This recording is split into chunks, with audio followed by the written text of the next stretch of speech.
ингээл төсөв хэмнэн төр данхаацсан байна. Төрийн албаагчдыг цомгодог, хал бүтцэн өөрчлөлт гээл ингээд энэний чинь цаана дандаа хүний амь амьдрал яваа.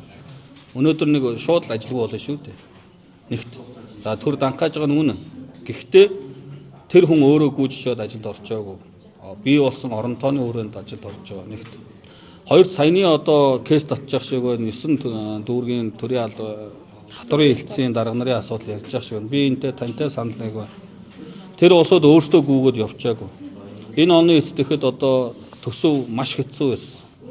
Цалин мөнгө цагтаа тавьж чадахгүй байдал руу хүрсэн, бүрэнгүүц тавьдахгүй байсан. Би энэ асуудлаар улсын хурлын чуулган дээр бас дурдж асуудлыг гаргаж ирж исэн хүний хувьд төсөв маш хүнд болсон байна гэдэг. Төсвийн орлого бүрдэхгүй байна гэдэг. Аж ахуй нэгжүүдийн одоо татвар төлөлт муу байна.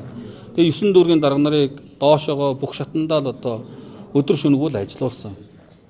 Тэгээд одоо нэр төрлөөр нь төсвийн орлогоо давуулан биелүүлсэн дүүргүүд ч байгаа. Би бүгд гэж хэлэхгүй. Жишээлбэл би өөрийнхөө тойргийн Багнуур дүүргийн татварын хэлтсийн дарга 3 нэр төрлөөр нь татраа биелүүлсэн юм байл. Акттай байсан юм байл энэ хугацаанд. Тэгээ яв гээд ингээд шахсараад явуулсан юм байлээ. Ингээд тэр хүн өнөөдөр одоо эрхчил тэтгэвртэй гарна. Улсад 33 жил ажиллаад эрхчил тэтгэвртэй гарна. Тэгээ маш одоо ингээд явснаас болоод ингээд ажлаас хаалгаднаар тэр тухайн хүний амьдралд бол үнэхээр одоо ингээд маш хүн тусаж байгаа шүү дээ. Тэгээд 9 хүний ар амьдралыг бас сайн бодох хэрэгтэй бас. Төрийн албаар мэдгүй тэрийг одоо би сайн мэдгүй байна. Хэн яг явуулсан.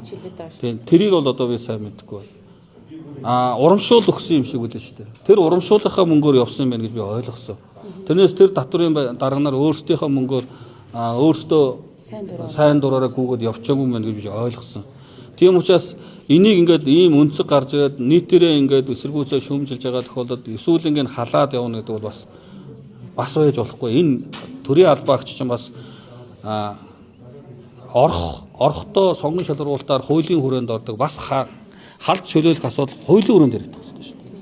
Тэрнээс дарга нар яриад тэрийг хал болохгүй болцсон байна гэдэг ингээд тэрнийг нь одоо биелүүлээд шууд халдаг байж болохгүй гэж би хувьд харж байна.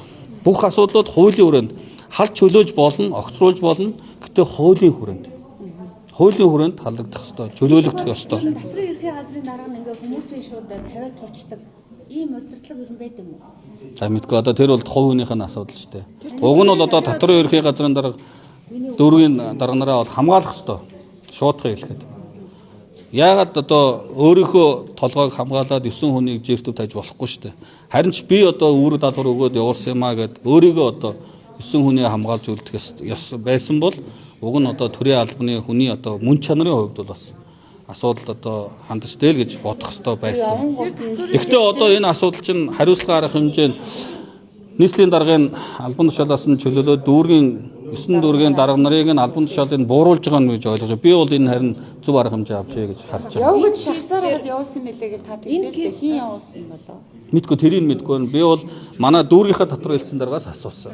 Тийм.